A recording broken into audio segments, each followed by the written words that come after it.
Ora si registrerà la conferenza. Buongiorno. Allora, diamo prima di tutto la parola a Tiziana Aymar che vuole vuole darvi qualche dettaglio. Sì, mi sentite, spero. Buongiorno a tutti, grazie di essere presenti a quest'ultima lezione. Soltanto un cenno rapidissimo sulle modalità di richiesta dell'attestato, perché per chi lo desidera ci sarà questa possibilità. Nel corso della lezione riceverete sulla mail che avete utilizzato per l'iscrizione una comunicazione in cui vi invitiamo a richiedere l'attestato. Ci sarà un apposito link con il modulo. Nel frattempo, mentre compilate questa richiesta, ci saranno anche un paio di domande di gradimento in merito al corso che avete seguito. Ve lo anticipo, l'attestato andrà richiesto entro il 31 marzo. Solo dopo il 31 marzo invieremo alla scuola l'elenco delle persone che hanno fatto richiesta. Quindi vi chiedo soltanto di non mandarci poi mail chiedendoci l'ho richiesto quando arriverà, perché ovviamente poi la scuola avrà bisogno di un pochino di tempo per elaborare gli attestati, però sicuramente non arriveranno prima della fine del mese perché aspettiamo di avere l'adesione di tutti. E niente, era semplicemente questo, grazie ancora e lascerei la parola all'insegnante. All right, so good afternoon. Thank you. Thank you very much. Good afternoon and welcome everyone once again.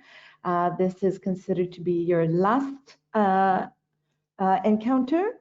And it is, if I'm not mistaken, the sixth last presentation that you will hear from Wall Street English. And I hope everything is all right so far, that you're enjoying yourselves.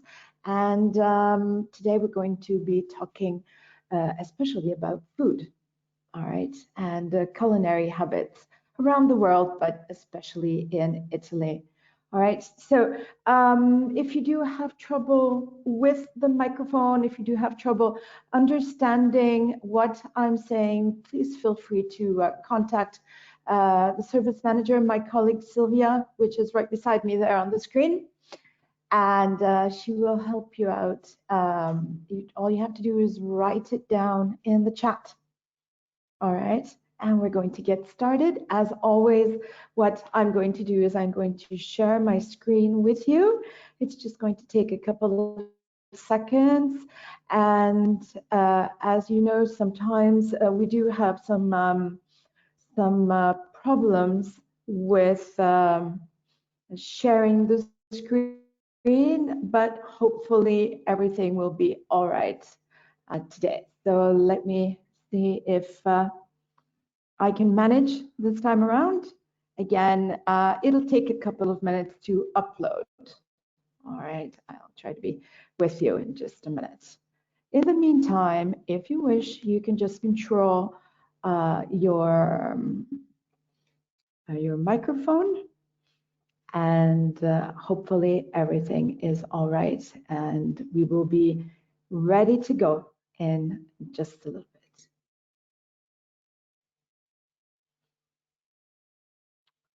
All right, so next up, I'm just going to make my screen a little bit more easy to see. So I'm just going to, yeah, all right. Hello, Sergio, I see you're back. Hello, Cinzia, it's so nice to see all of you again. All right, thank you for saying you can hear properly. That's encouraging, it really is. All right, so we're going to get started now. And if you have any kind of questions, please feel free to stop me. I do have trouble sharing my screen with you, so I can't really see the messages, but again, my colleague here, Sylvia, is right in front of me, and she will let me know if there's any trouble at all. All right, so let's get started. I made the screen for you. I thought it was really cool. I hope you like it. Of course, it says, I love food. I love food. Well, who doesn't? Who doesn't love food, right? So I thought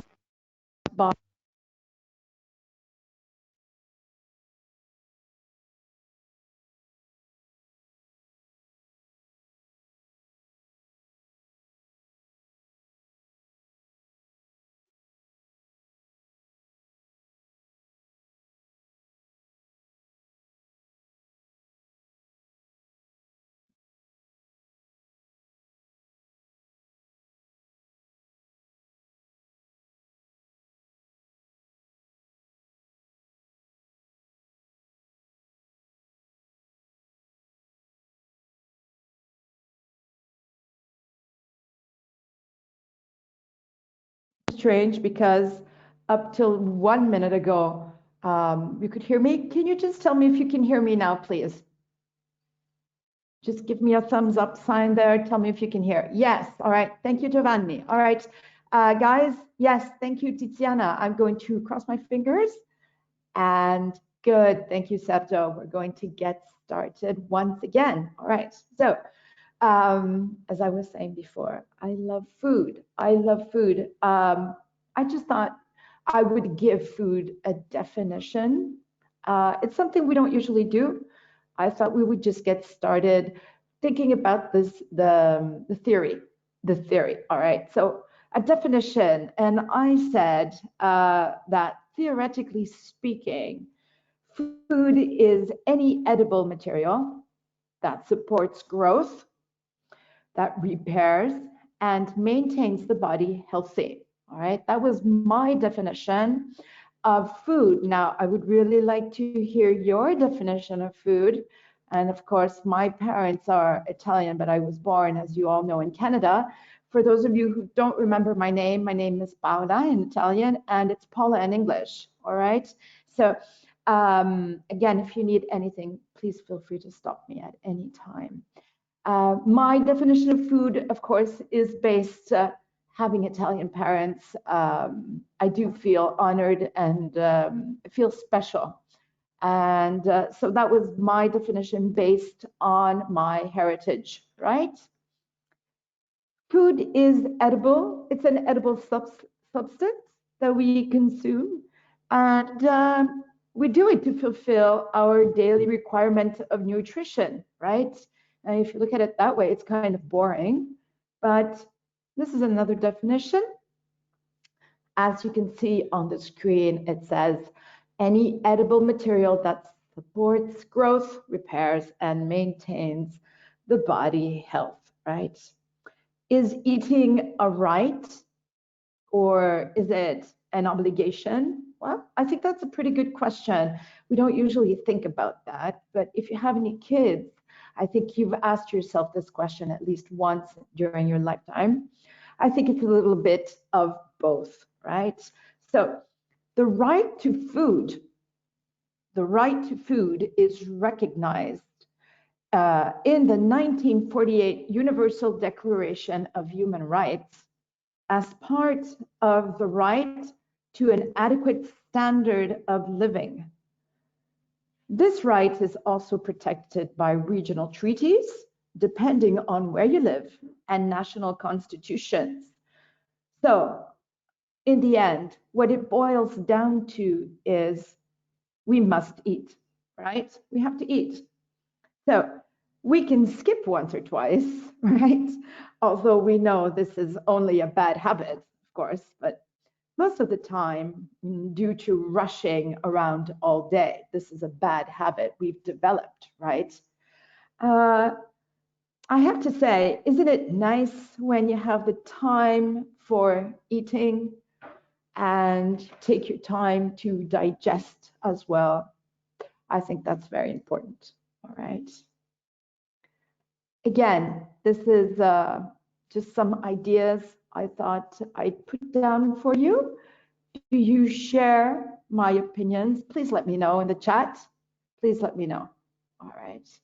So second off, let's see if I can nail this presentation for you. All right. Social eating connects communities. Have you ever thought about that? So can eating be fun? This is what we're talking about. Yes, of course. And Oxford University research published in 2017 reveals how people feel happier and more satisfied. So communal eating, meaning eating together, increases social bonding and feelings of well-being. Although eating is in complete solitude in front of a good book or our favorite miniseries is totally cool, researchers found that people who eat socially are more likely to feel better about themselves. Now, do you agree?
Un attimo soltanto, adesso Paola scrive qualcosa nella chat. Can you hear me? I can hear you. Yeah. All right. Yes. Yeah, right. So thank you, Chiara. There's an echo now. I can hear.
Faccio partire io, devo farti partire. Hello, can you hear me?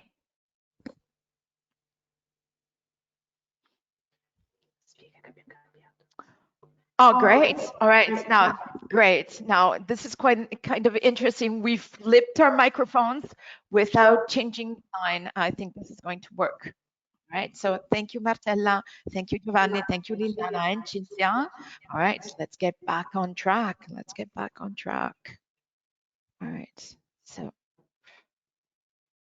I was speaking about social eating communities. I really hope you have heard everything I have said up to now.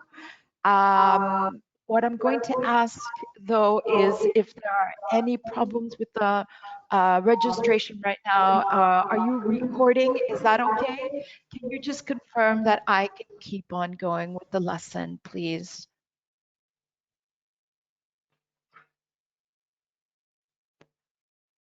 Yeah, all right. So I hope so. I'm not getting any feedback there. So hopefully we can continue, and this is being recording. Yeah, all right. Thank you. Yeah, thank you, Tiziana. All right, very good. So here we are once again, social next communities. All right. So we were talking about Oxford University. And why am I talking about Oxford University? It's because they published a research in 2017, which reveals how people feel happier and more satisfied. All right. So please forgive me if you've just heard this. I'm just repeating a very quick introduction for those of you who couldn't hear just the data based on this image there that you can see on the screen right now, all right? And this research revealed how communal eating, meaning how eating together, how eating, sorry, I cannot continue talking like this, just please forgive me, I'm getting,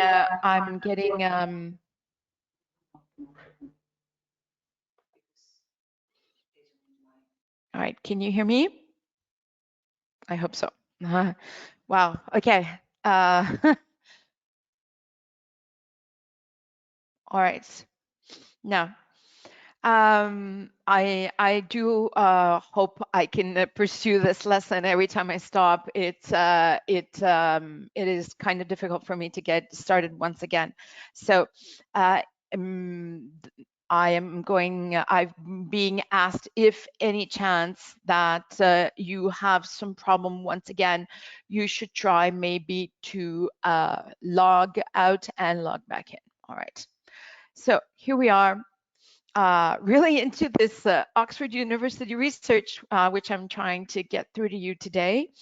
And it says that eating together is very important, all right? It increases social bonding, as I was telling you before, and it gives you feelings of well-being, okay? Now, although eating, as I was saying before, in complete solitude in front of a good book, or maybe a favorite miniseries is a pretty cool thing to do. But these researchers have found that people who eat socially are more likely to feel better about themselves, okay? They have a wider social network, first of all, and they're capable of providing social and emotional support. So guys, as a conclusion, sharing a good meal is a good way of bringing people together, all right? So eating is fun, and as you well know, fast food restaurants like McDonald's and Burger King know that very well, right? Of course, the environment is important as well. By this, I mean the place where you choose to consume your meal. But the key is the food, of course, right?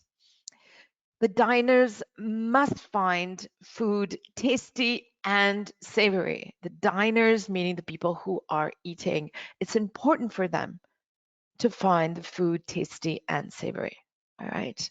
A conversation runs a lot smoother when the food is good, and then you have a good time. All right, so I would really like to know if you agree with these ideas. If you agree or disagree, please feel free to comment in the chat bubble. I will be checking those text messages towards the end, as I've been telling you for the last 5 minutes. All right, let's continue. Let's continue. All right.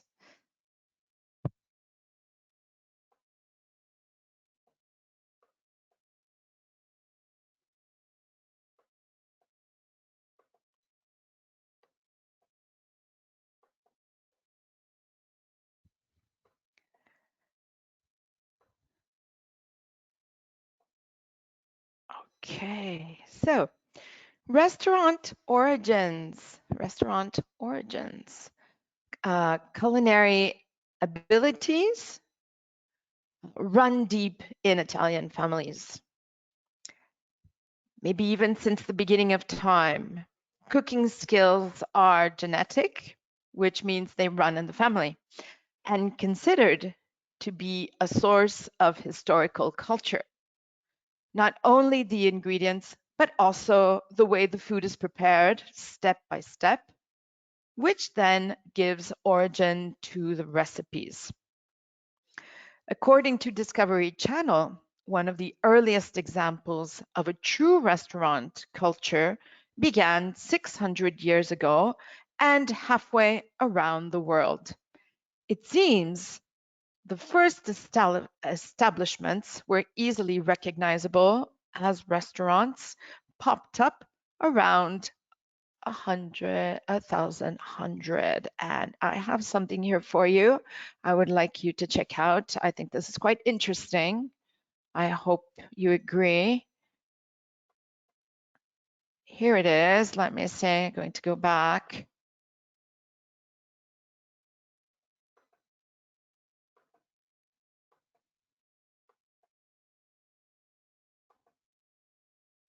All right, here it is.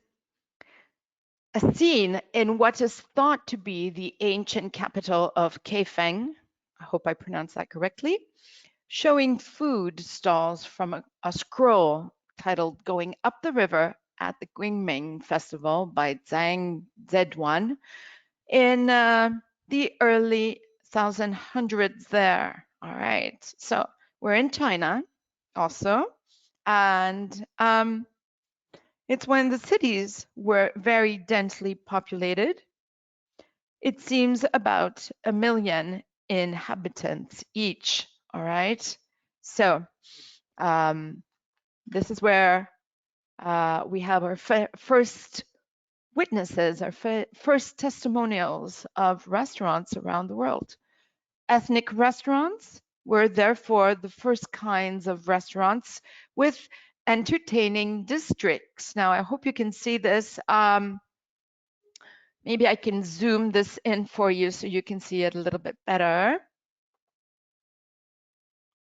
There it is. Okay.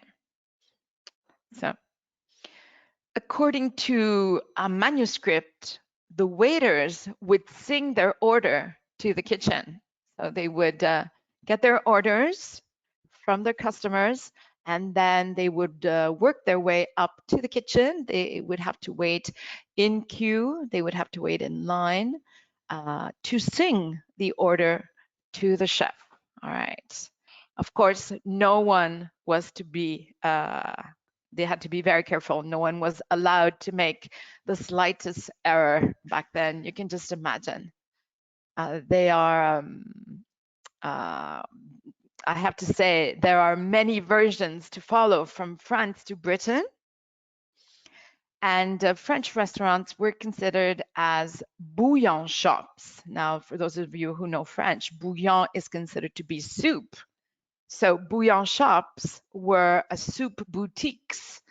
And I did not know that. I searched that up and I thought that was pretty interesting. With its roots in the ancient Roman Empire, Italy has long been a source of inspiration and influence in Western cultures. It has one of the most celebrated national cuisines in the world.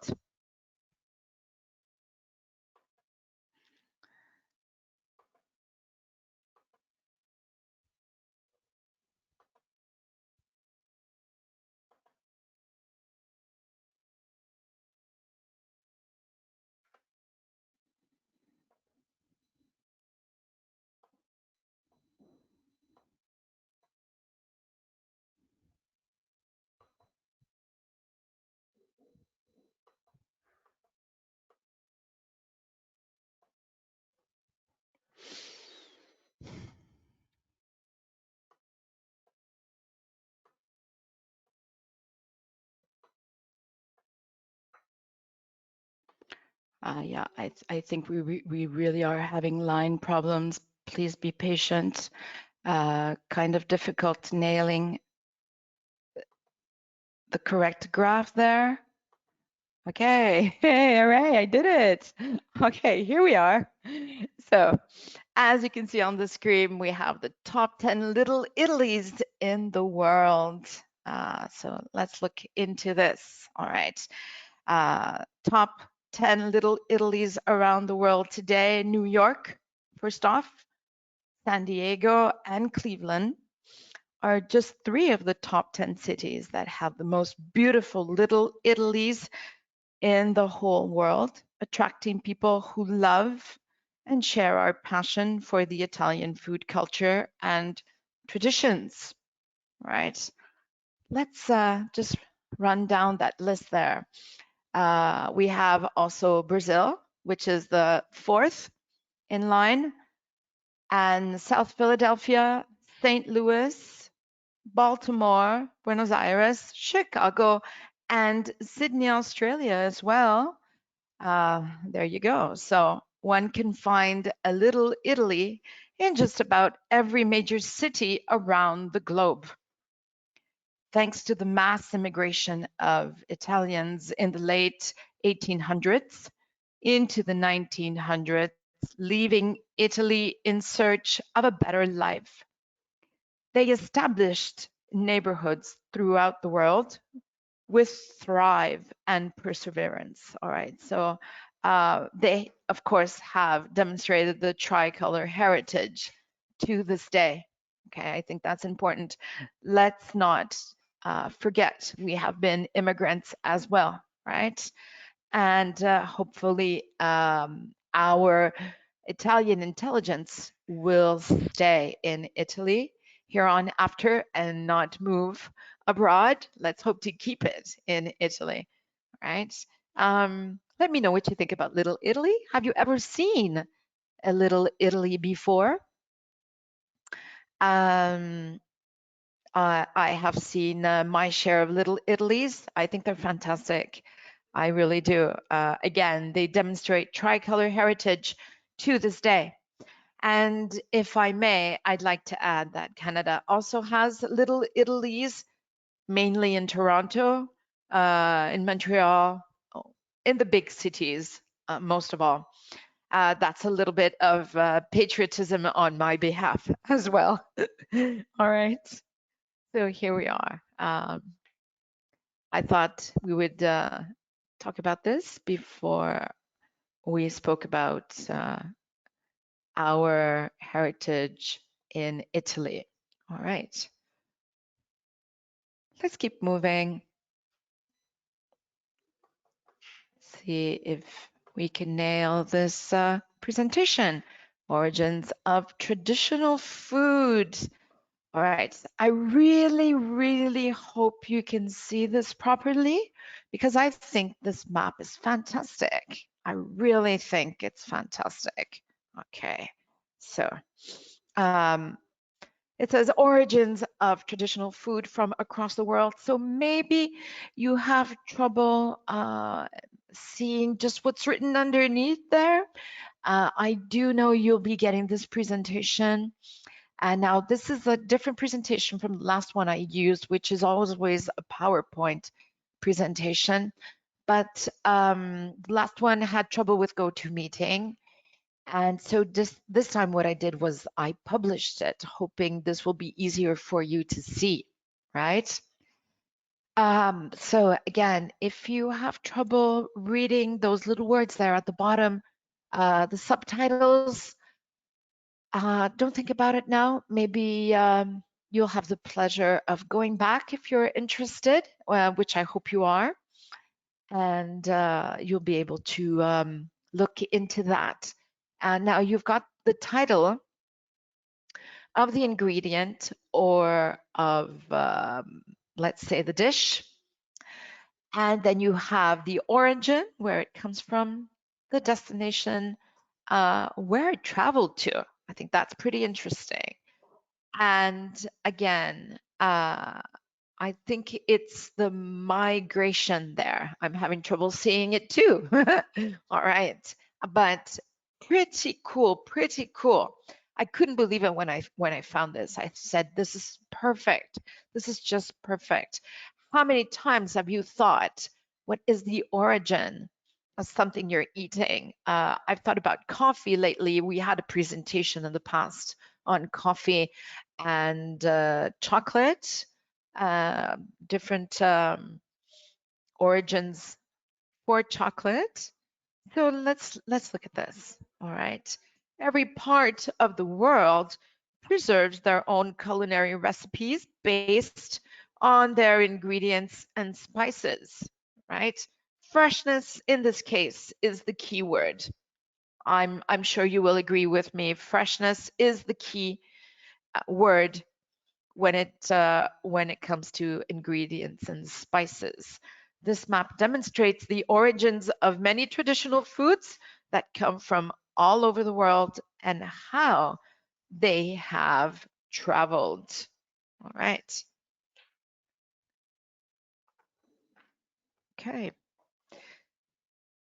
As you can see there at the top left-hand side, we've got hot chilies. Now, this is interesting. Hot chilies, vanilla and tomatoes, or tomatoes, if you wish, as well as saffron. Saffron is, in Italian, zafferano, for those of you who have trouble with the definition. Saffron. They're all originally from South America, and they were brought to North America and Spain.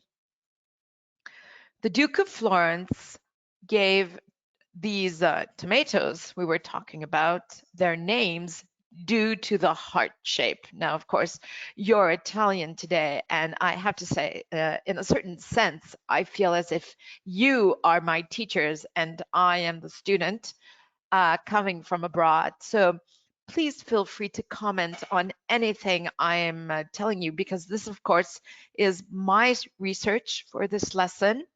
But I'm sure you will have many details that you can help me out with, and we can talk about it once again towards the end.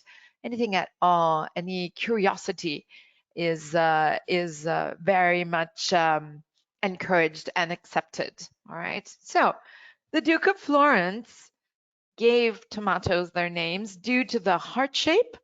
They were also grown as ornaments in Italy, more or less like the French do down there in the south on the Côte d'Azur, right, when it comes to a carnival time.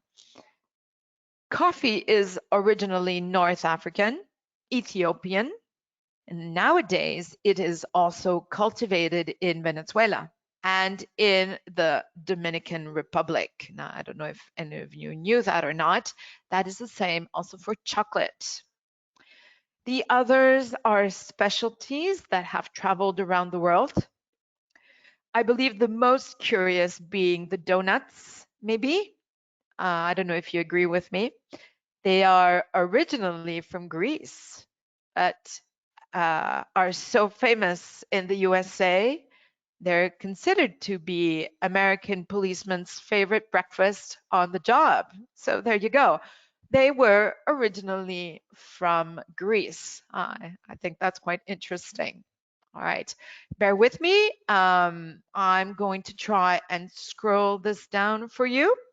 There are other curiosities. If you're wondering what Scotch egg is, it's not a sweet, it's salty, and it's made with bread.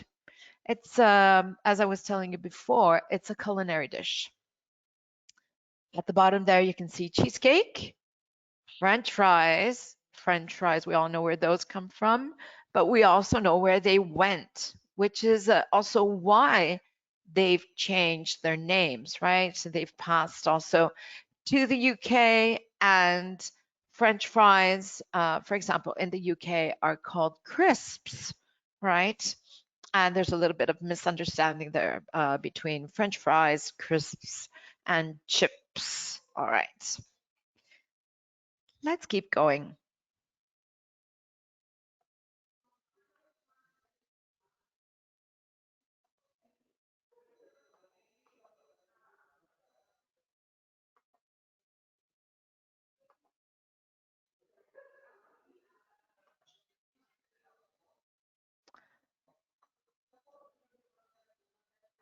No, I actually, service manager was counseling me on making it a little bit bigger.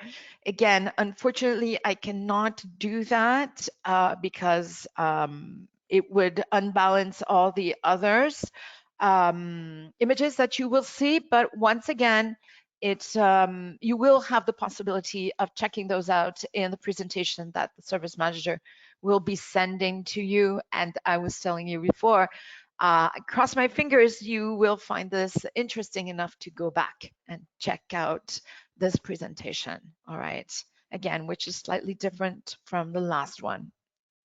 Okay, so here we are.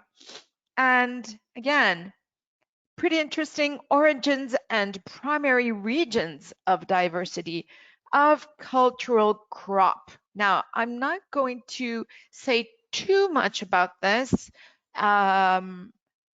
Also because, as you can see, it's really micro. If I zoom in on it like that, maybe you will appreciate it more. I will ask you to be patient because I'll have to put it back to in the normal size in just a minute there. I don't know if everything is on here or not, but I just thought it was pretty cool, and I couldn't wait to show it to you. Couldn't wait to show it to you. All right. In Italy, we're very lucky to be a peninsula floating in the Mediterranean Sea. and which gives us fresh fruit and vegetables. As you know, Italians grow up with this tradition. Isn't it true? We always say it. My parents would always tell me, buy fresh fruit, buy fresh vegetables. Or I remember my mummy asking me, do you have any place for a garden, right? So Italians grow up with this tradition, which cannot always be the case elsewhere around the world. Not always the case elsewhere around the world.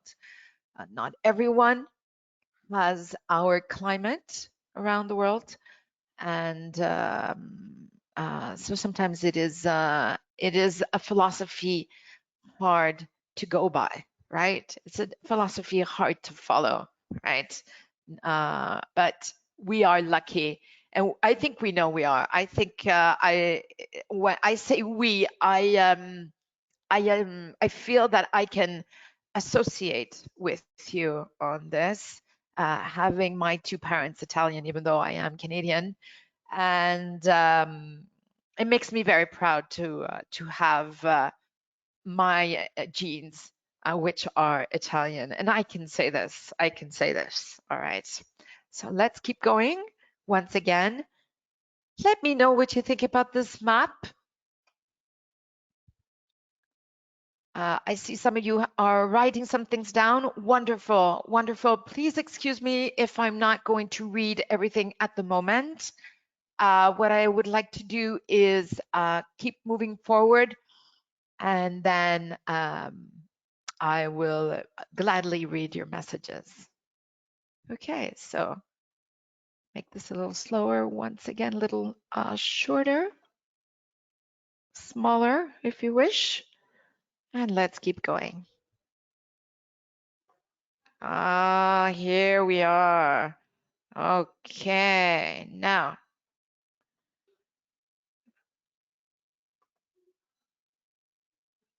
Okay, how much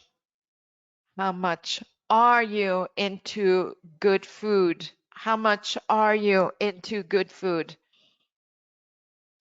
I'm just going to see if I can show this to you correctly. Guess not.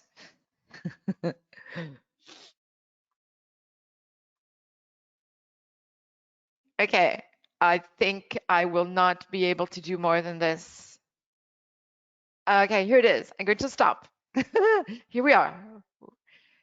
Okay, so why did I do this? Who are these people? Who are these people? All right, well,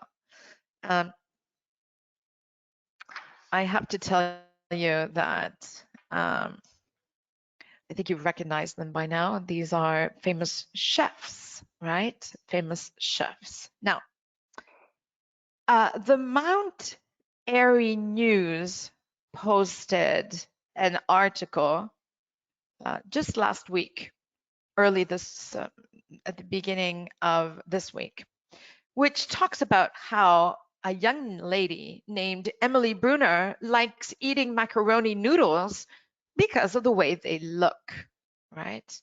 Now, this reminds us that food is also art.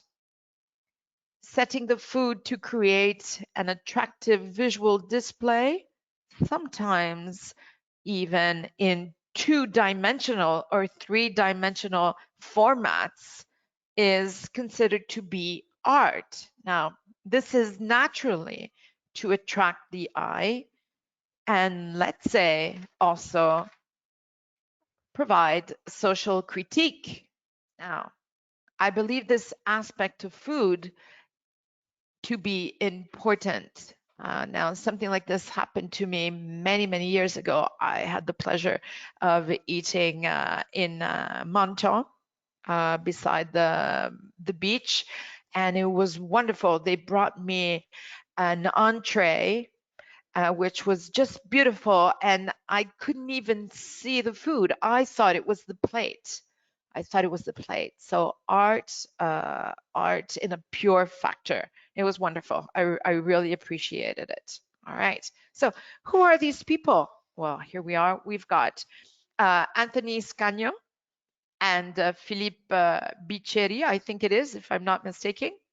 Maybe you can help me out with the pronunciation there, are both two renowned chefs who have been interviewed on culinary art. They both swear neither of them would be where they are today if it weren't for this new way of elegantly setting the food on the plate. So from Vichy Law, which is the chef top left-hand corner, from Hong Kong, and Alain Ducasse from France at the center there, top screen, to Nadia Santini in Naples. Well, there you are. There you are. All right.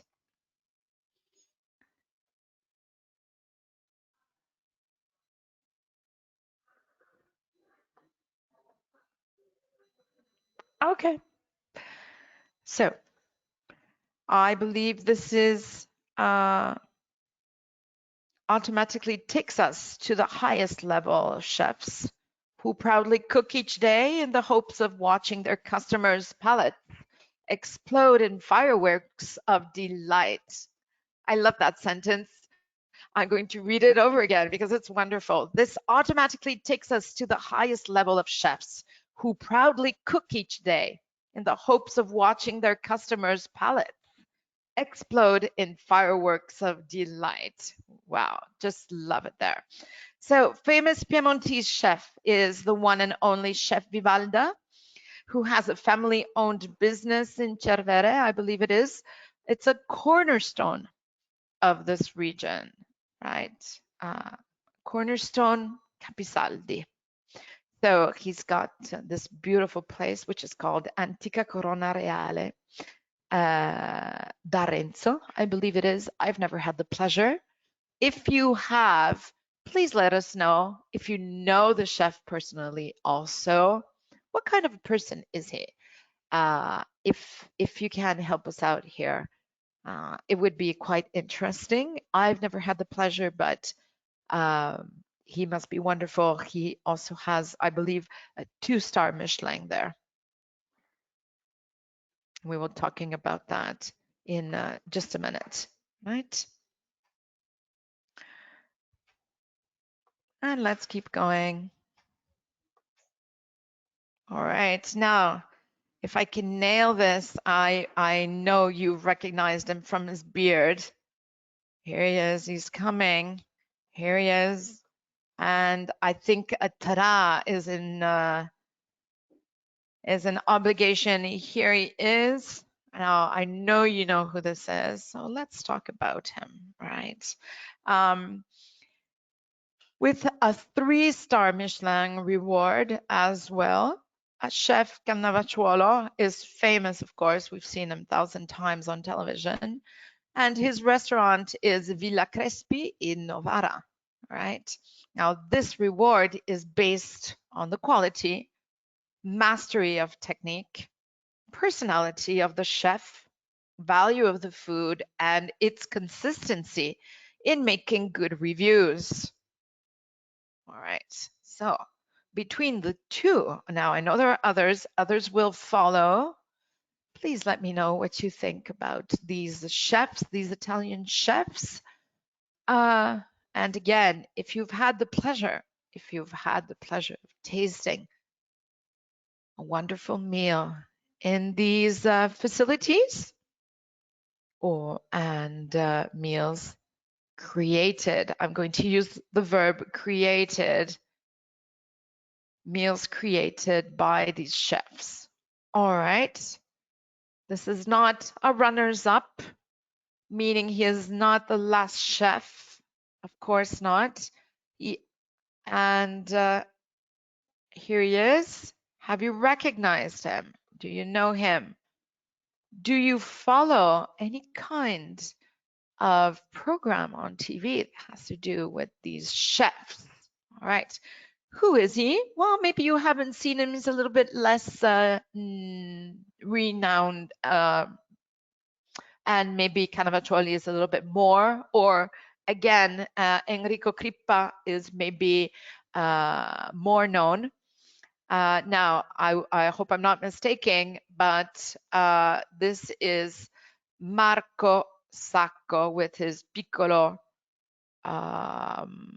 is it Lago? Piccolo Lago on the major lake.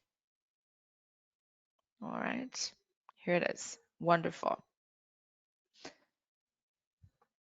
So what we're going to do is we're going to talk about the Michelin reward, because I don't know about you, but I didn't know exactly what it meant. I have a cousin down in Puglia when he's trying to get his second Michelin star, and he's driving everyone crazy trying to do it. You know, they tend to be very precise. So let's look into this. What does it actually mean? Let's read it. Coveted by many chefs, but bestowed upon only to an excellent few, which means not everyone gets a Michelin star.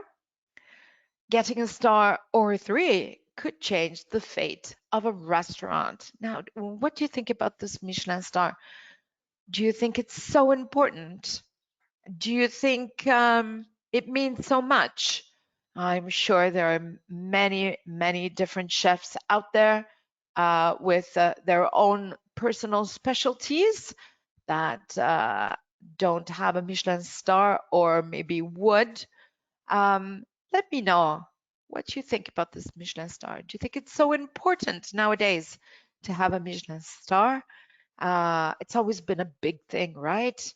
And you can find it also on Google Maps. You can find it on Earth, and it's almost everywhere nowadays. Now, before it used to be paper, right? We used to have paper maps, and those were actually Michelin maps. So now, has the meaning changed? What is the real definition of these Michelin stars?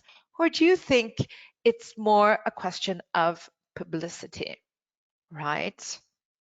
So again, this reward is based on the quality, mastery of technique, personality of the chef, value of the food, and its consistency in making good reviews. All right, there you are. All right, so almost finished the first hour. I think we still have time to see one more before we break. All right, we're getting to business. This is serious. I started far away with the definition of food, and then we spoke about nutrition all over the world, and now finally we're at home. So let's talk about this, right?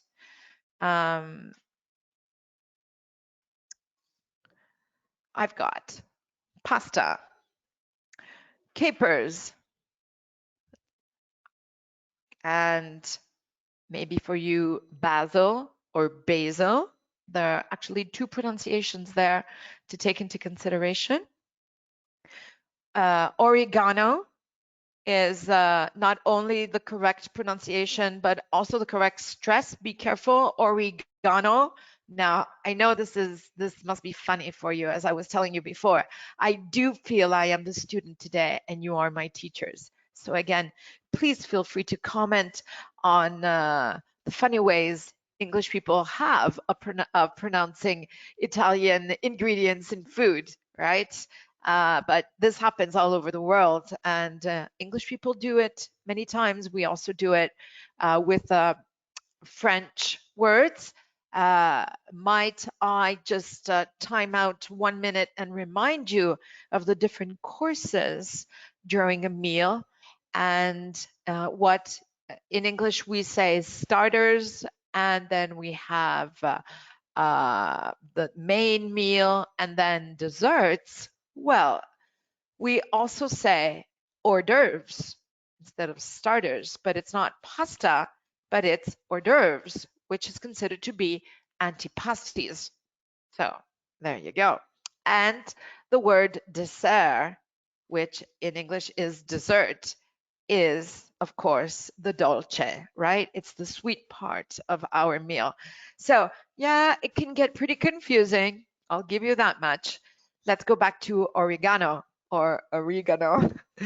Garlic, balsamic vinegar, extra virgin olive oil, pasta sauce, French tomatoes or tomatoes. Now, there's another one for you with a double pronunciation, just like basil and basil. And it's one of those arguments we English people have sometimes between colleagues. What? How can you say tomatoes? You're supposed to say tomatoes. Or what? Is it basil? No, it's not basil, it's basil. And everyone has a good laugh. The important thing is to learn both so you can recognize them both, right? In English, you can say tomatoes, you can say tomatoes. You can definitely say potatoes, you cannot say potatoes. So that's the trick. I put in there porcini mushrooms and truffles. Now, I know all of you know what truffles are, but in case you don't, truffles are tartufi, right? Truffles. Italian cheese in general, red and white wine, fish, game. Now, what's game? Are we talking about PS3, PS4? Is it, what are we talking about? Well, the real game is, it goes long way back to when men used to hunt and they had to hunt every day for food. And that was the real game. No PS3, no PS4 back then, right? So the game was hunting. That's what the game was. And that's what it means. It means hunting. It means going hunting and finding wild animals that are eatable, right? And so when you read game, think about wild animals that are hunted, and we will look into that in the next hour or so. I put oranges, and you've got your 3 dots there. There were so many different ingredients, and we will see them in the next hour as well. This list, this Italian list I made, what do you think of this list? Did I forget something important? Or do you think this is a good list? Does this list speak of Italy, do you think? Did I forget something? Please let me know again in the chat. I'm encouraging you once again to write down some text messages and turn this into a conversation like we did last week at the end of our last lesson, which was very, very nice. It was very nice being able to chat with you. Now, what we're going to do is we're going to break 5 minutes. I'm going to leave this screen on, and we will start once again from here. What are we going to speak about in the next hour? Well, of course, Italy, food and Italy. That's what we're going to talk about. All right. I just thought I would let you know. All right. So be back in 5 minutes. Thank you, everyone. Thank you for your patience and your attention. Be right back.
right, everyone, we're back. Thank you for joining us once again. Now you have in front of you this map, which I actually skipped before, and I would like to show it to you. It says Italy by region, iconic dishes and leading wines.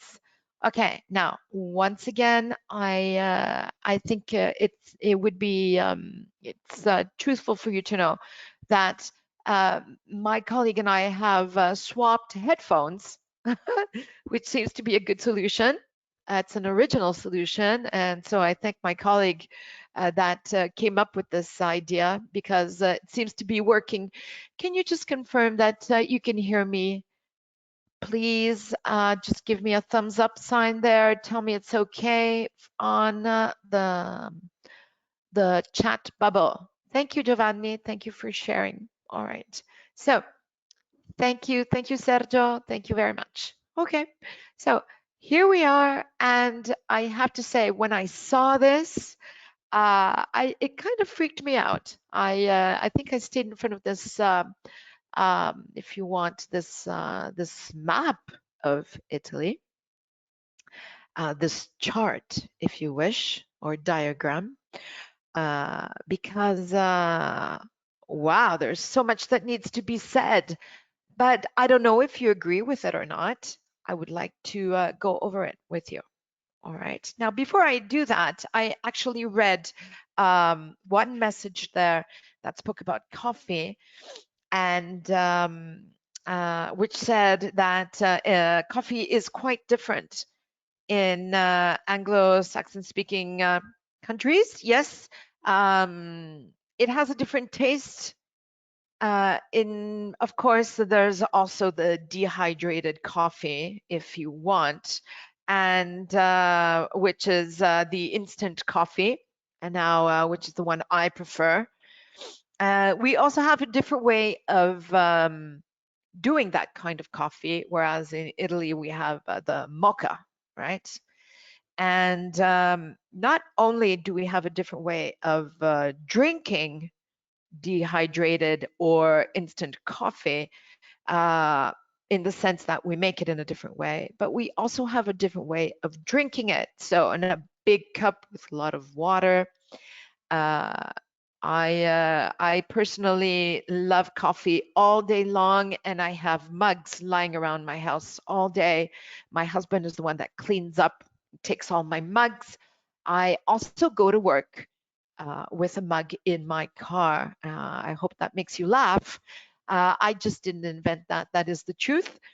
Now that my son knows how to drive, it's a lot easier for me to sit by his side and drink my cup of coffee. Before, I have to say, he was the one holding the cup while I was driving, and sometimes he did go to school with dirty trousers, I have to say. So different ways of drinking coffee. I believe Italians drink coffee very quickly. Do you agree with this? Is this true or not? Please let me know. Please let me know. Write that down there once again. Text message. It would be very nice. Okay. Now, shock. If you look at Val d'Aosta, it says fonduta. So far, maybe so good. Lombardia, risotto alla milanese. Okay. Now, what do you think about Trentino? Canederli, I think that is. Let's kind of difficult for me to pronounce. Canederli, says my colleague right in front of me. Thank you. All right. Now, don't laugh too much. I told you today I would be the student. So many different things there. Emilia Romagna, piadina. Do you think that's true? I'm asking you because, of course, I did my own research, as you will see in just a little bit. And sometimes it was kind of difficult to guess where the ingredients had their origins. For example, a big one for me was caciocavallo, which of course I thought was Puglia. I mean, my first caciocavallo I ever tasted was in Puglia, but Then I was told the real Caciocavallo is Calabrese. All right, so once again, if you think this map is weird, if you think it's incorrect, please write it down. I will not be offended. I will not be offended. I think it's kind of cool. Now, the purple and the yellow, as you can see, they're legends. They're legends. So it is quite detailed. And with the legend at the bottom left, below, you can read the ground grapes, whether it be purple, meaning reds, and yellows for whites. There was another one that was interesting for me. I think I read somewhere, I saw something like Pigatto, and it says Liguria, but I thought Gavi was from Liguria, but it seems that's not the case. So very, very interesting. I think we could stay on this for hours, All right. Interesting how they put agnolotti dal plin. What do you think about that? To be Piemontes, Piemontes specialty. Yeah, Tiziana Gavi is from Piemonte. I know, I'm so sorry. I always thought it was from Liguria. See, there you go. So this is good for me. This is good for me. I have to learn. And I'm wondering if you agree with this choice I was talking about. Plin in Piemonte, yes, but Agnolotti dal Plin, is that their real name? Please let me know. All right, I thought they were actually two different things, Agnolotti and Plin. But Plin dal Agnolotti, oh dear, this is confusing. Maybe risotto with tartufi would have been more appropriate. What do you think? Yes, simply Plin. Thank you, Tiziana. Please let me know, Leah, your comments below there. Probably no one who is originally from one region would be able to choose, right? Knowing how many different specialties there are for each reason. They're telling me there are some, Giovanni, also dishes. Yes, thank you. Yes, so true. Some ingredients, others are dishes. Yes, it's true. For example, fonduta ingredient, and the other ones are dishes.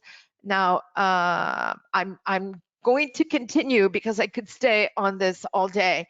And if I've mistaken your messages again, please forgive me. I will, they come to me in a very flashy manner, then they disappear and I can't see them. So we'll be looking at those towards the end. All right. One of the questions English teachers love to ask Italian students is, what's your favorite dish? Now, I've noticed how hard it is for students to just say one thing. Italian students, it's very difficult for them just to say one dish. In the end, they'll list many different dishes because it's practically impossible to just have one, right? So it's kind of interesting. I will say, what's your favorite dish? And they hesitate and they say, and as a teacher, you're wondering if he's understood the question or not. Actually, the hesitation is due to the fact that they have so many favorites, they can't just say one. So in the end, they'll jump up and they'll say, oh yes, my favorite is lasagna and carbonara and matriciana. So there you go. Kind of difficult to choose, right? Especially if you're talking about Italian dishes, all right? Eating an Italian meal is a ritual. We've said it. It's a gathering of food, wine, and family. Okay, so this was the one I skipped. Let's see if we can move on to the next one.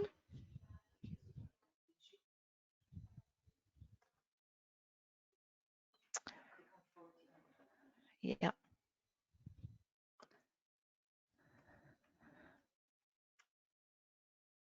Got it. Fantastic. All right. So finally, I found the way of scrolling. Okay, so here we are. And this is what we were talking about before. This is my personal list of main ingredients, right? And as I was telling you before, eating an Italian meal is a ritual. It's gathering of food, wine, and family. I have to say that in Italy, culinary traditions are like storytelling. It's passed down from one generation to the next. Now, when planning a trip to Italy, a good place to start is maybe thinking about the food, right? So this is how tourists could plan their holiday. Okay. All right. Now, again, I'm going to change. And before I do that, I would like your input on this. Please let me know. Is there something I've forgotten? I was going to put olives, but I put olive oil. I did put onions, now that I think about it. And of course, the tropea onion is famous. Maybe I could have put that in there.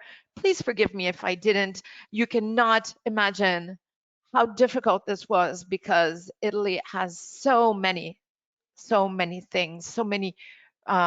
It's so rich. It's so rich, culinary wise.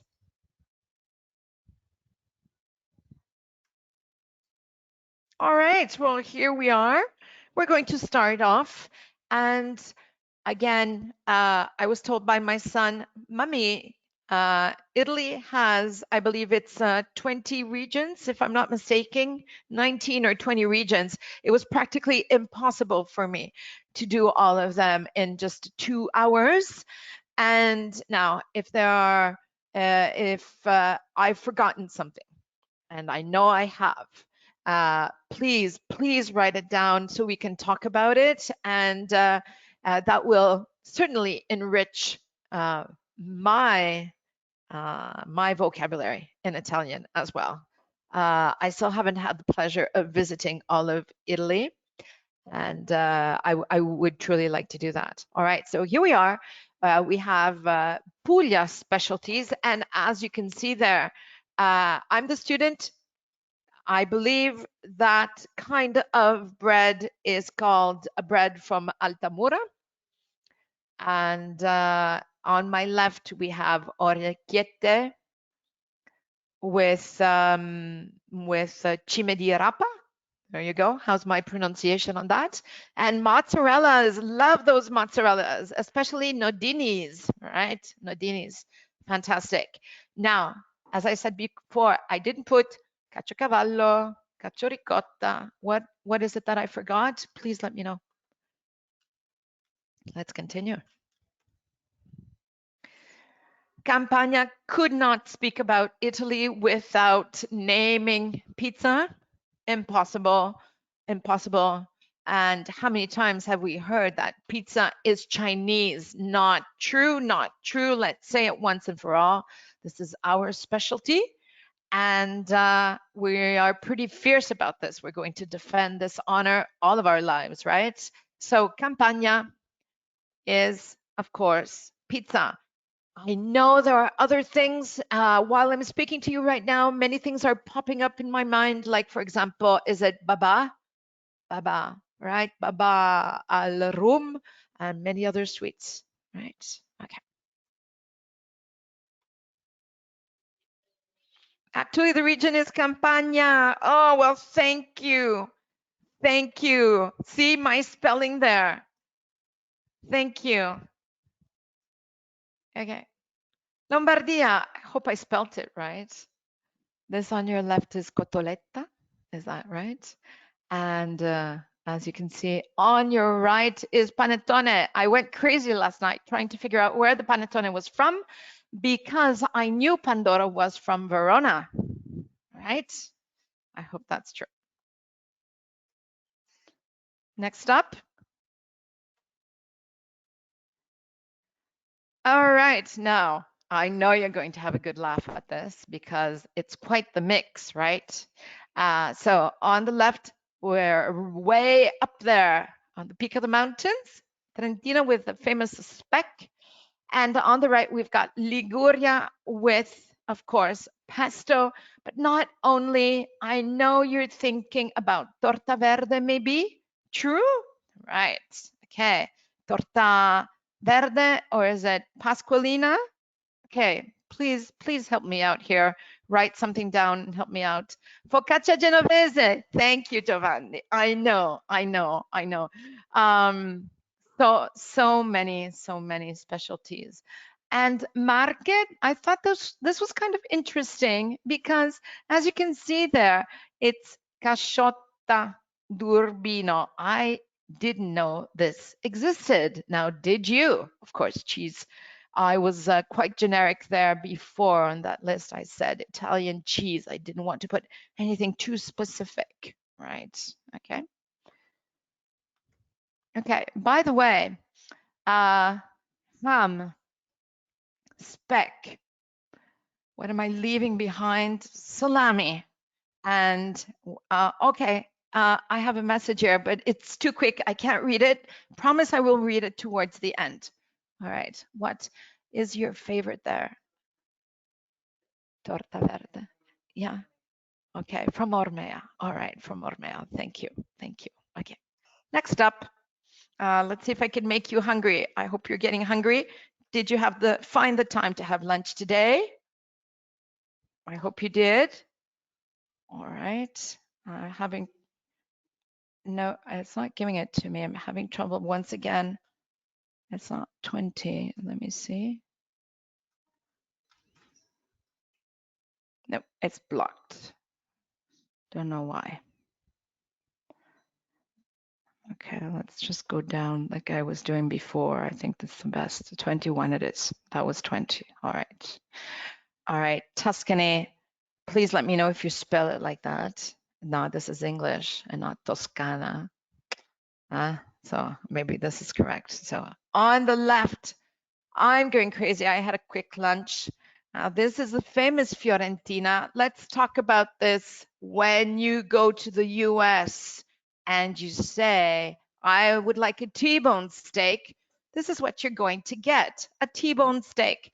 What does it mean, T-bone? Well, it's actually the cut of the meat. It's the way they slice it.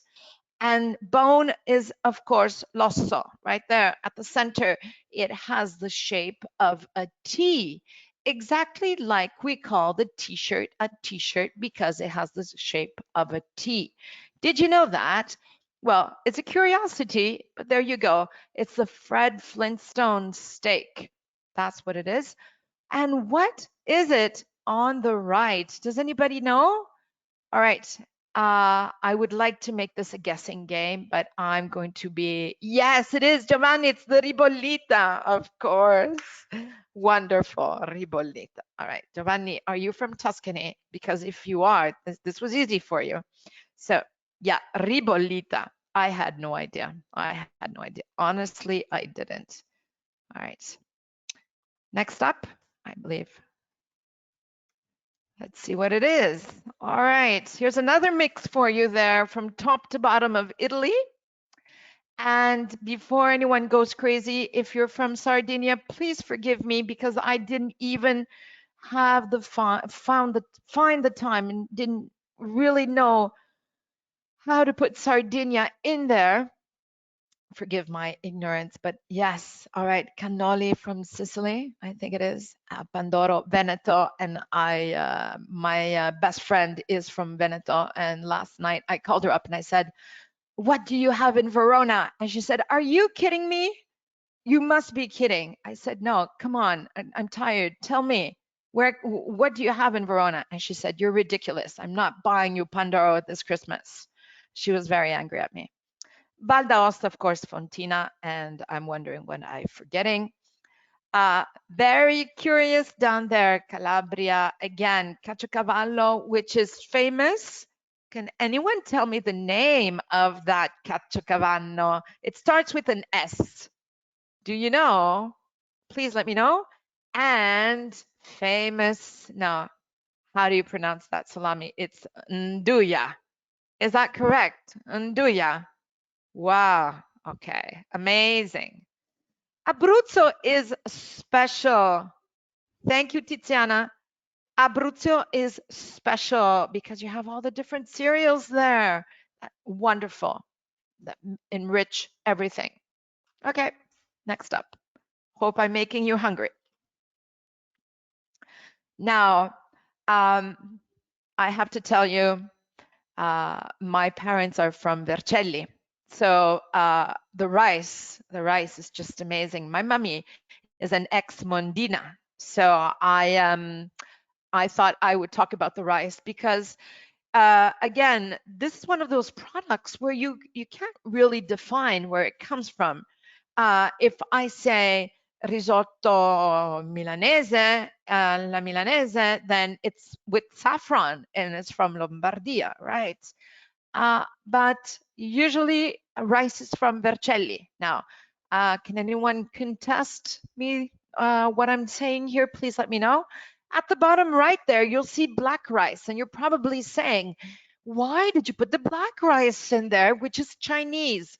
True, true. Well, I will let you know that that is called, it's a new entry, and it's been here for about 10 years, more or less.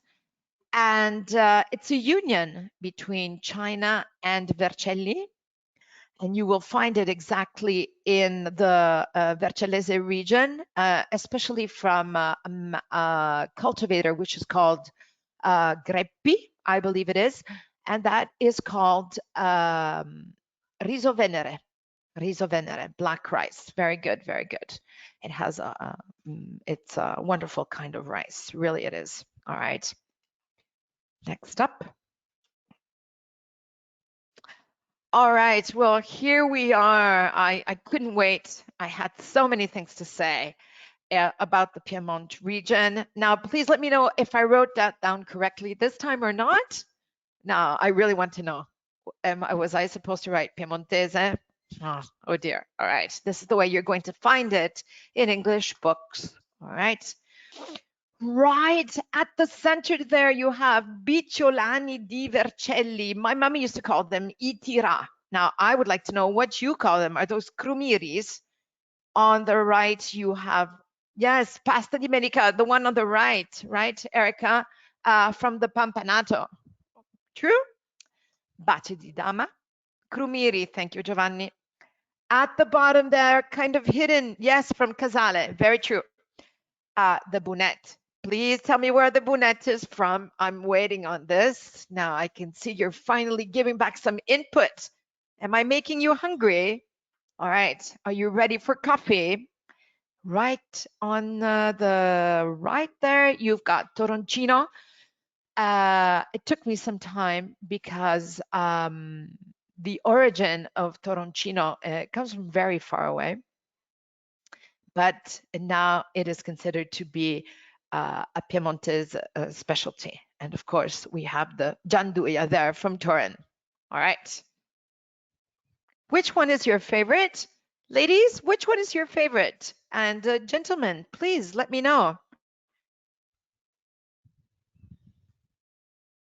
All right.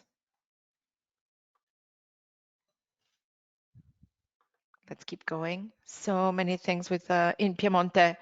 I do hope I have made a good list. Next up, of course, how could we not talk about porcinis? Impossible, impossible. And how could we not talk about truffles? Let's aim it. Let's be more specific there. Which region are we talking about? Yeah, snails. Well, be careful, Sergio, because if you say snails, you're actually talking about the ones you find in the woods that are on top of a porcino. What you are talking about are escargots.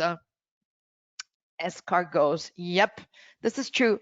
This is one of those words, just like I was telling you before, that the English use, and it's French. It's considered to be a French specialty, right? At the bottom there, we've got chestnuts. Why did I put these four together? Well, I think you know better than I do that there are many different fairs during the year. There are fairs, mushroom fairs, famous truffle fair in Alba. We also have a famous truffle escargot fair in Borgo San Dalmazzo at the end of the year. And we also have a famous castagnata, which we cannot miss every year, right? So wonderful, wonderful. Let's keep going with our ingredients. I could not help but write down different chestnuts. Chiusa peggio for marron glacé. Thank you. Yes, very true. There you go. Once again, marron glacé. Of course, we are right beside France, and we cannot help but be conditioned by their language as well, right? I did not know there was a blue marozzo kind of cheese. I thought that was interesting. I could not put every kind of cheese there is in Piemonte because there are so many different kinds. Toma, at the bottom there, who can help me? There's a special word for ricotta. Who can tell me the special word for ricotta? I think it sounds something like seiras. Please tell me if I pronounce that correctly or not.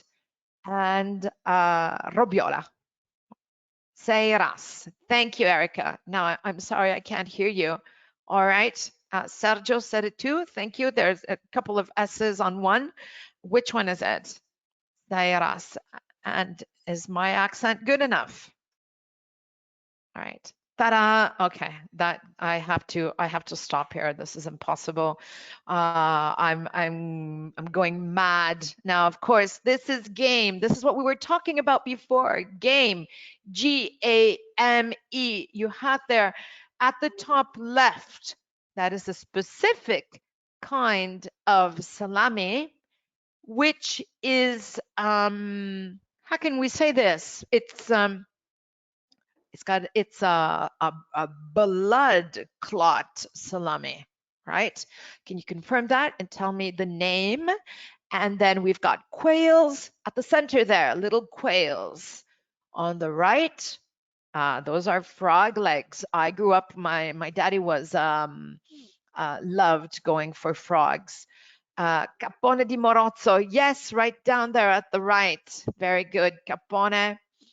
And wild boars, we've got roes, famous capriolo, those are called roes.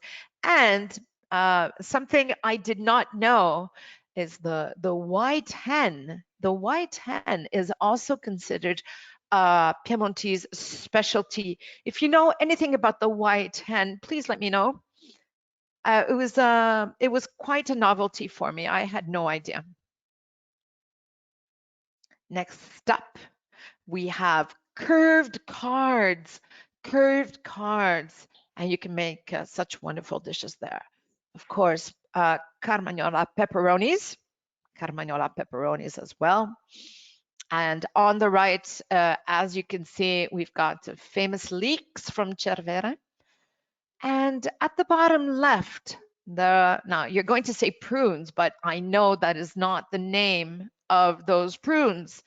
Who can let me know the names of those prunes? Yes, the Cervere porries are fantastic. They're called leeks.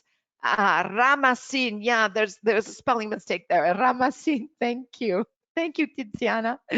Yes, thank you. Very good. Okay, but bottom right, I had to put those down. Those are from Peveragno, so the fair, Peveragno fair. And but I know there are fairs for all of these natural ingredients that Italy is rich of. I know, and they're wonderful, wonderful to see. Many different colors as well. Well, here we are. We've reached the end, but not so much so in the sense that what I'm going to do first off is I'm going to read your messages. And then if we do have time, I also have a couple of curiosities I would like to share with you. Here I am, I'm back. Hello everyone, good afternoon. I hope you enjoyed the presentation. Not easy to do online, not Easy to do. Hello, hello. Thank you for turning your cameras on. I really appreciate it. Also because it's the last time we will have of seeing each other. So what I'm going to do first off is look at the different messages there. And if anyone else would like to write anything down, I'm just reading over if there's something I've forgotten. Torta verde is a typical dish from Ormea, Valle Tanaro as well, on the border with Liguria. We spoke about the coffee before. Focaccia Genovese. Hello, I see many different faces popping up there. Hello, hello. Ribollita, yes, so true. Giovanni says, I think that there are too many iconic dishes that listing them all in a chart is challenging. Yes. Oh, you have no idea. Because I was scared I would offend someone if I had forgotten something, you know. So I was like, oh, I have to remember everything, and it was a real challenge. Also because I took into consideration speaking about specific chefs and the Michelin stars, but I know there are so many wonderful restaurants out there, and of course I couldn't speak about every kind of restaurant, and maybe also risk not speaking about others. I will say this though about restaurants all over Italy, that chefs cook with passions. Chefs cook with passion, and that's wonderful. All right. Yes, it's true. My colleague actually has just told me something that I've forgotten, and she says she's pointing out the messages. Let me see. The last one there at the bottom, what is it that I forgot? Of course, bagna cauda. How could I forget? Please forgive me. Oh my goodness. Well, there you go. Oh, so many things. I don't know if you saw that I didn't speak about fish. It's not that I did it on purpose, but you know, there's so much that has to be said as well on fish. And I do remember my father fishing eel. So maybe eel is something that Piemontese like as well. And I remember also he used to go for eels. And now you know what eels are, right? Anguille. And then he would take the eels and he would put them in vinegar. And that was his hors d'oeuvre. That was his antipasto, and he loved it. And that's one of my fondest memories of my daddy. Denise says it is quite easy to offend Italian people talking about food. Oh, please, please don't be offended. Yes, trout, Erica. I know. I love trout. How could I not love trout? Being Canadian, it's either trout or salmon. And yes, of course. All right, I'm going back looking at your messages there. There's also Capone of Morozzo. True, Capone of Morozzo. I had that written down. And now tell me this. What did you think about the blue cheese? You knew that, of course, right? For me, it was a first. Now, Erika says, chestnuts a chiusapesio for marron glacé. Wonderful. Biciolami look like crumiri. It's true. My mom used to call them tira. My mom is from Vercelli. She used to call them tira. They're a little bit larger, more flatter, and they are still my grandmother's favorites. Bunette. Now, the bunette, where is the bunette really from? Who can tell me? Crumiri from Casale, we've said that before. Pasta di melica, I put pampanato. I don't know if you agree with me or not. Yes, thank you. Cannoli, well, we're going backwards here. Focaccia Genovese, yes. While I was coming to work this morning, many other things were popping into my mind, of course, but I couldn't go back and change everything. Plin is the pinch they use to make agnolotti. Yes, I thought about that too. But in my mind, it's like either you buy plins or you buy agnolotti. There you go. All right. Yes, I thought it was Delplin. Now, I did not zoom into that map there, but I'm pretty sure it says Delplin, so maybe it's just an error there. Gavi is from Piemonte. I know, I found that out. Isn't that incredible? I'm so sorry about that. I love that wine. I love that wine. And I have to say sorry about Liguria as well. There's so many things I wanted to write down there, but just not enough time to do it. One of the best wines in the region. True enough. The map is correct enough, not enough correct, but correct enough, in my opinion. Well, thank you, Sergio. Thank you. I really appreciate that. And all right. Let me see if I've forgotten something before I read the last message. All right. People telling me to turn my microphone on. I'm just going to go downwards and read the last messages that have just come in. I would mention last message, right? Oh, coffee, we said that. We said that. All right. I would mention the slow food movement from Piemonte that has spread worldwide, yes, and is witnessing how Italy is preserving its traditions. Yes, that was in my final conclusion. That is Giovanni. Thank you for introducing that to me. It's not time to go yet, though, but thank you for saying that. Slow food, how important is this? And how important is it for the Piemonte region now? Would anyone like to share their opinion on this? And of course, if there are, I'm sure there are many different cooks and chefs out there that are listening to me. Please let me know if there's something that I've forgotten or that I've mistaken in regions. A curiosity, I think, is also the famous mortadella, which in Italian is mortadella, but in English it's called bologna. It's called bologna. Isn't that wonderful? Now, why is it called bologna? Of course, because it's from Bologna. So you cannot say mortadella in English, but you say bologna. So if you want a bologna sandwich, there you go. It's mortadella. All right. Do you have any question, anything at all that you would like to ask me, especially something that has to do with the vocabulary, because of course, so much had to be said, and maybe I spoke just a little bit too fast for you. So please feel free to ask anything at all, just like we did last time. Another question, while you're thinking, maybe going back what we said, another thing I wanted to ask you is, of all these six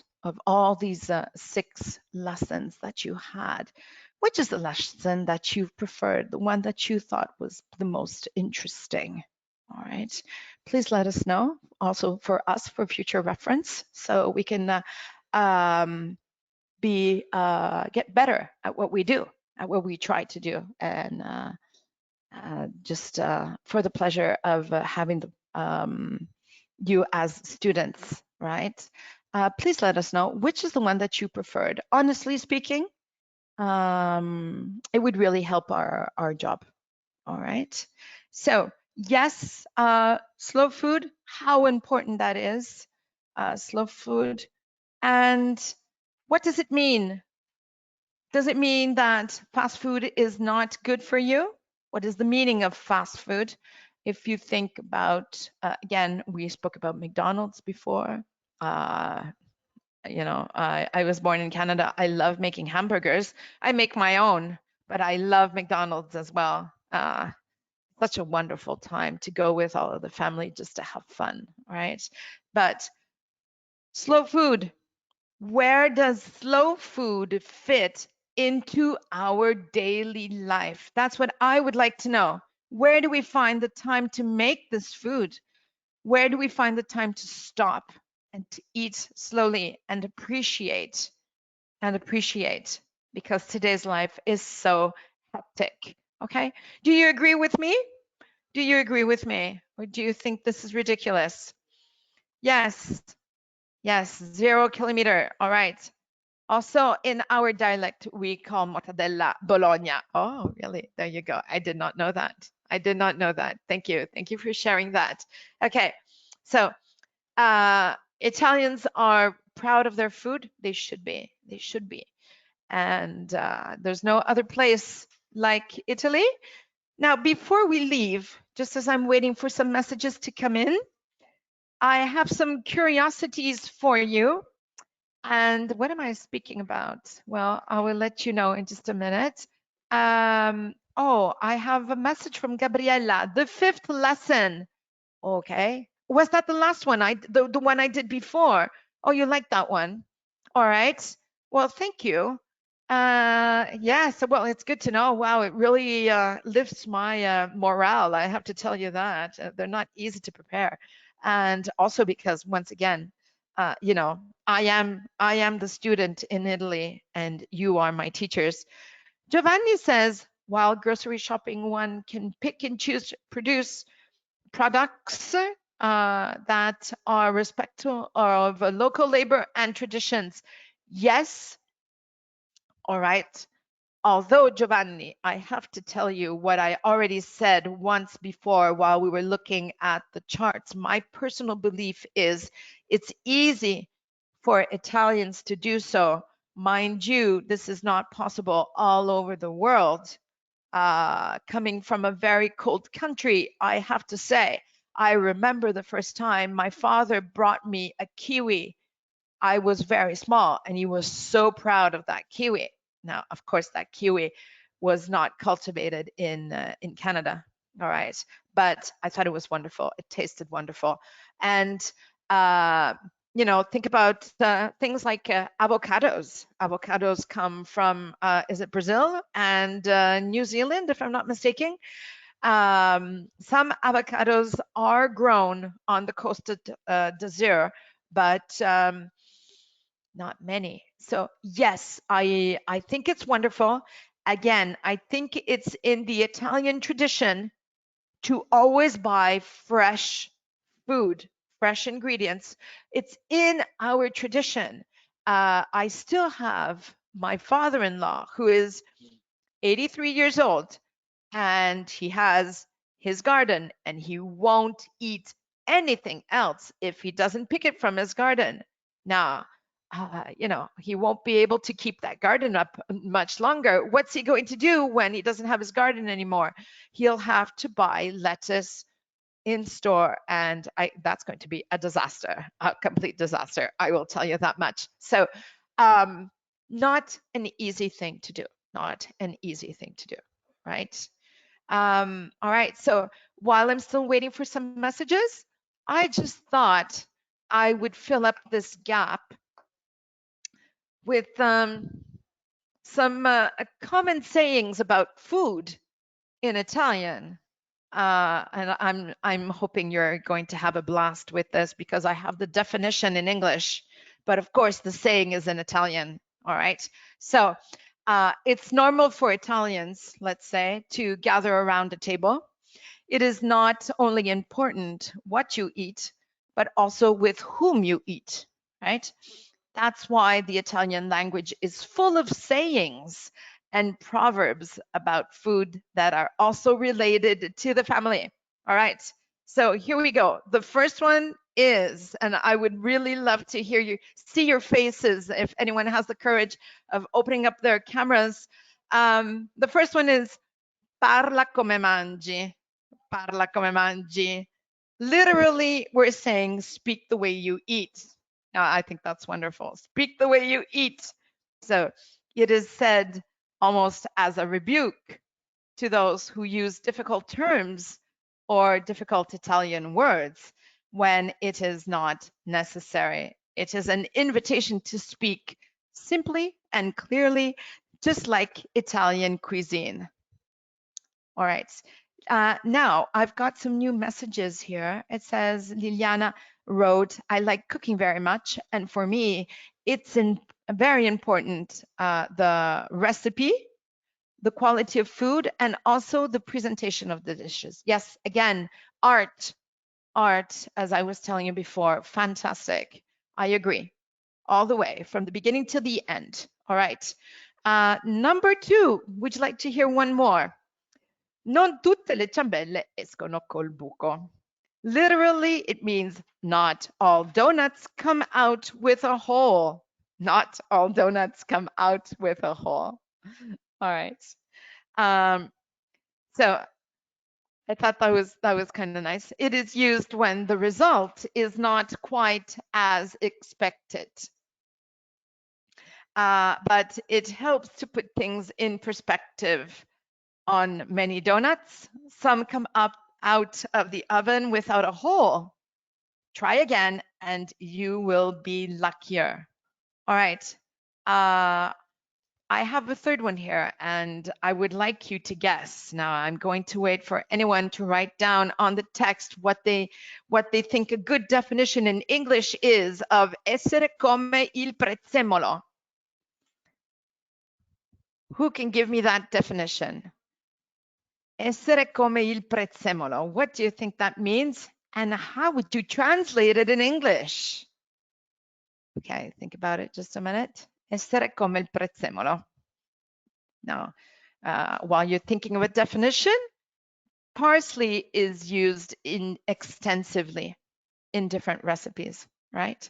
It is said of a person who is everywhere, on every occasion, and in any place, perhaps even in a somewhat intrusive way. All right. They're like parsley. We say being like parsley. Okay. I have another one for you. Just waiting for someone to fill in the chats there before we say goodbye. Number 4. Tutto fa brodo. What does that mean? What does that mean? Tutto fa brodo. Oh my, I had to figure this one out. All right. Now, brodo in English is broth, famous bouillon. Remember before we were talking about French bouillon? Well, here it is. In English, we say broth everywhere. Liliana, yes. Okay, you're talking about parsley, right? Okay. Tutto fa brodo. Anything goes. Literally, everything makes broth. Everything makes broth. It means that everything can find its usefulness. That's what it means. All right. I have another one for you. Are you ready? Cosa bolle in pentola? L'appetito vien mangiando. Wonderful, Gabriella. Thank you for sharing. Very nice. Very nice. Isn't that true? Isn't that true? Yeah. Very good. Can you translate that for me? L'appetito vien mangiando. Can you tell me that in English? Uh-oh. All right. Tiziana wrote, un'ultima richiesta prima del termine. I think, all right, that's not for me. All right. It's for the stuff, just for the stuff. All right. All right. Reading everything here. Okay. Paola, I have to go away. Cinzia, so sorry. Thank you for your very interesting lessons. Well, thank you very much for participating. They have been very useful. Really? Well, that's lovely. That's so nice to hear. Thank you. Thank you once again. All right. So I guess we've reached the end of the hour. And I guess it's my turn to say goodbye and to thank you. And I really hope you've enjoyed not only my lessons, but also my colleagues' lessons. We put a lot of effort into them. And so thank you again for taking part. Thank you, Giovanni. Thank you, everyone, also for sharing, for giving your input and your comments. All right. Thank you. Thank you with all my heart. Have a lovely afternoon, ladies and gentlemen, and maybe we will see each other again. Who knows? Take care. Don't eat too much, but eat in a very fine manner. Goodbye, everyone. Take care. Stay safe. Goodbye.